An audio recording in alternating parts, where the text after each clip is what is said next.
Akala nyo ba tapos na ang drama sa pamilya ng superstar Nora Aunor? Naku, nagkakamali kayo dahil ngayong 2026 mas sumasabog ang giyera.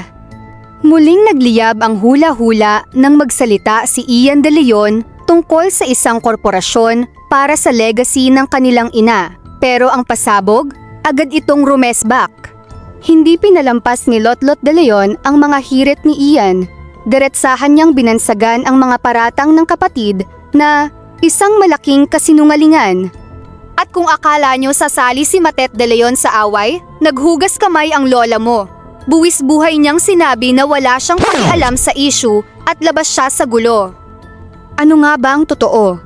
Legasiya ba talaga ang pinag-aawayan? O may mas malalim na usaping pamilya?